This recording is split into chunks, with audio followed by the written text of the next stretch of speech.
দেশকে অস্থিতিশীল করার ষড়যন্ত্রের অংশ হিসেবে বিশ্ববিদ্যালয়গুলোতে অরাজকতা তৈরির অপচেষ্টা করছে ছাত্র শিবির। এমন অভিযোগ করেছেন জগন্নাথ বিশ্ববিদ্যালয়ের ছাত্র দলের আহ্বায়ক মেহেদী হাসান হিমেল। জগন্নাথ বিশ্ববিদ্যালয়ে ছাত্রদল, ছাত্র শিবির ও ছাত্র শক্তির নেতাকর্মীদের সংঘর্ষের পর ব্রিফিংয়ে তিনি এই অভিযোগ করেন।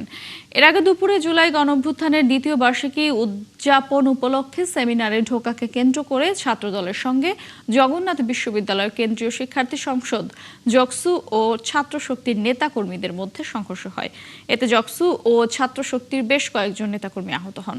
আহত কয়েকজনকে পুরান ঢাকার ন্যাশনাল মেডিকেল হাসপাতালে চিকিৎসাধীন রয়েছেন। ছাত্রদল জানিয়েছে তাদের বেশ কয়েকজন নেতাকর্মী আহত হয়েছেন।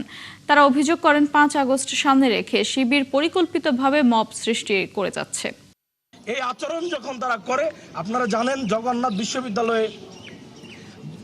বিশ্ববিদ্যালয়ের আমন্ত্রণে, প্রশাসনের আমন্ত্রণে শিক্ষার্থীদের প্রাণের দাবির পরিপ্রেক্ষিতে ইউজিসির চেয়ারম্যান মহোদয় আমাদের জগন্নাথ বিশ্ববিদ্যালয়ে এসেছেন।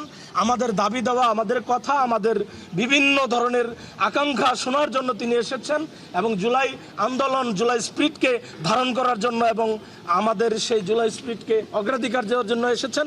কিন্তু সেখানে তারা যে ষড়যন্ত্রমূলক অবস্থান নিয়েছে এবং শিক্ষার্থীদের মুখোমুখি হয়েছে, সন্ত্রাসী কার্যক্রম করেছে, এটি অত্যন্ত হীনমন্য এবং অপচেষ্টা বলে মনে করি এবং জগন্নাথ বিশ্ববিদ্যালয়ের শিক্ষার্থীদের উন্নয়নের কার্যক্রমকে বাধাগ্রস্ত করার চেষ্টা বলে মনে করি।